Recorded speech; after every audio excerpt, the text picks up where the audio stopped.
ഹരി ഓം. സംസ്കൃത ഭാഷാ സഹായിയുടെ ഇന്നത്തെ സുഭാഷിതം ക്ലാസ്സിലേക്ക് എല്ലാവർക്കും സ്വാഗതം. ഇന്നത്തെ സുഭാഷിതം എന്താണെന്ന് നമുക്ക് നോക്കാം.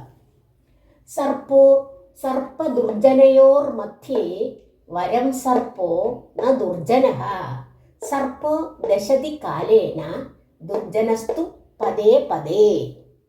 ഇതിന് പ്രത്യേകിച്ച് അന്വയത്തിൻ്റെ ആവശ്യമില്ല, അതിൽ തന്നെ എല്ലാം ഉണ്ട്. സർപ്പദുർജനയോർ മധ്യേ എന്ന് പറഞ്ഞാൽ സർപ്പ ദുർജനയോഹോ പ്ലസ് മധ്യേ വരം സർപ്പോ. സർപ്പോ എന്ന് പറഞ്ഞാൽ സർപ്പഹ, സർപ്പം. ന ദുർജനഃ.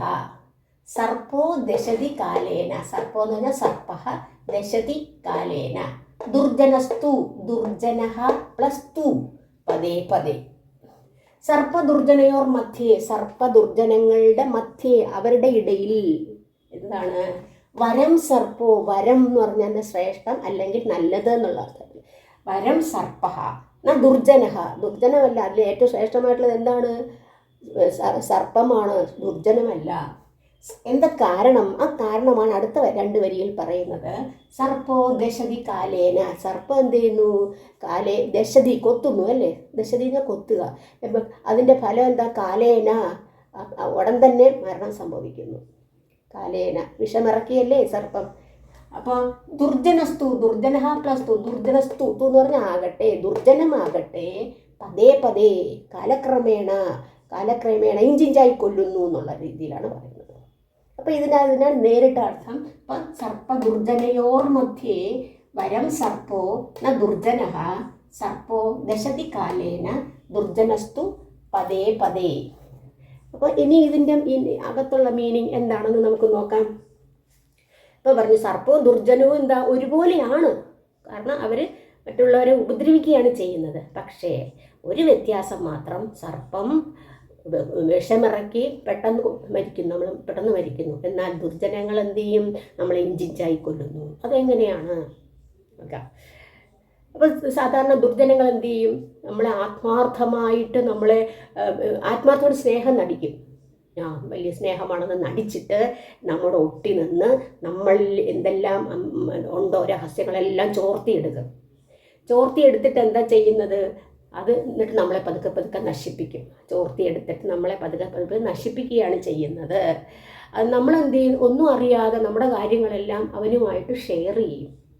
അപ്പോൾ അങ്ങനെ നമ്മൾ ഷെയർ ചെയ്ത് കഴിയുമ്പോൾ നമ്മുടെ നാശത്തിൻ്റെ പടുകുഴിയിൽ എത്തുമ്പോഴായിരിക്കും നമ്മൾ തിരിച്ചറിയുന്നത് അയ്യോ ഇവനല്ലേ ഇങ്ങനെയൊക്കെ ചെയ്തത്, നാം എന്തിനാണ് ഇതെല്ലാം പറഞ്ഞു കൊടുത്തതെന്നുള്ള നമുക്കൊരു പശ്ചാത്താപവും തോന്നും. പക്ഷേ നമ്മൾ നാശത്തിൻ്റെ പടുകുഴിയിലായിക്കഴിഞ്ഞാൽ എന്ത് ചെയ്യും? നമ്മൾ തിരിച്ചു വരാനാകാത്ത വിധം എന്ത് ചെയ്യും? അങ്ങനെയുള്ള അവസ്ഥയിലായിത്തീരും. അങ്ങനെയാണ്. അതുകൊണ്ടാണ് സർപ്പവും ദുർജനവും ശത്രുക്കളാണെങ്കിലും തമ്മിൽ ഭേദം സർപ്പം തന്നെയെന്ന് പറയുന്നത്. അപ്പോൾ അതുകൊണ്ട് നമ്മൾക്ക് എന്തൊക്കെ ചെയ്യാം? മുഖസ്തുതി പറഞ്ഞുകൊണ്ട് ആരെങ്കിലും നമ്മളെ സമീപിക്കുകയാണ്, നമ്മൾ അറിഞ്ഞൂടാത്ത ഒരാൾ പെട്ടെന്ന് മുഖസ്തുതി പറഞ്ഞുകൊണ്ട് വരികയാണ്, ഇടയ്ക്കിടയ്ക്ക് വന്ന് ഇങ്ങനെ പറഞ്ഞുകൊണ്ടിരിക്കും മുഖസ്തുതിയൊക്കെ പറഞ്ഞ്. അപ്പോൾ നമ്മൾ എന്ത് ചെയ്യും? ഇവൻ എന്നെ പൊക്കി പറയുന്നല്ലോ എന്നൊക്കെ വിചാരിച്ച് എന്ത് ചെയ്യും? വീണു അവരുടെ ഇതിൽ. അപ്പം പറഞ്ഞ് നമ്മുടെ ഒട്ടി നിൽക്കുന്നവരെ നമ്മൾ എന്ത് ചെയ്യണം? അകറ്റി നിർത്തണം.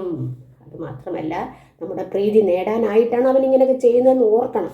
എന്നിട്ട് അതുകൊണ്ട് നമ്മൾ എന്ത് ചെയ്യണം? ആരെയും കണ്ണടച്ചങ്ങ് വിശ്വസിക്കാൻ പാടില്ല. വളരെ ചിന്തിച്ച് വേണം അത് നമ്മുടെ കാര്യങ്ങൾ മറ്റുള്ളവരോട് ഷെയർ ചെയ്യാനൊക്കെ വളരെ ചിന്തിച്ച് വേണം, ആലോചിച്ച് വേണം ചെയ്യാൻ.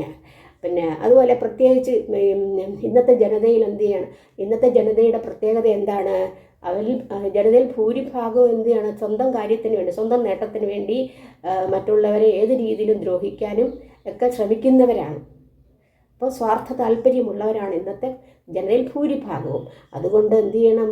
അവരെ അങ്ങ് കണ്ണടച്ച് വിശ്വസിക്കരുത്. നമ്മളെല്ലാം ചിന്തിച്ച് വേണം നമ്മുടെ കാര്യങ്ങൾ മറ്റുള്ളവരുമായിട്ട് ഷെയർ ചെയ്യാൻ. അപ്പോൾ സൂക്ഷിച്ചാൽ ദുഃഖിക്കേണ്ട എന്ന തത്വമാണ് ഈ ഉപനിഷത്തിലൂടെ നമുക്ക് മനസ്സിലാക്കി തരുന്നത്. അപ്പോൾ ഇന്നത്തെ ക്ലാസ് ഇവിടെ പൂർണ്ണമാകുന്നു. അടുത്ത ക്ലാസ്സിൽ കാണുന്നവരെ എല്ലാവർക്കും നന്ദി, നമസ്കാരം.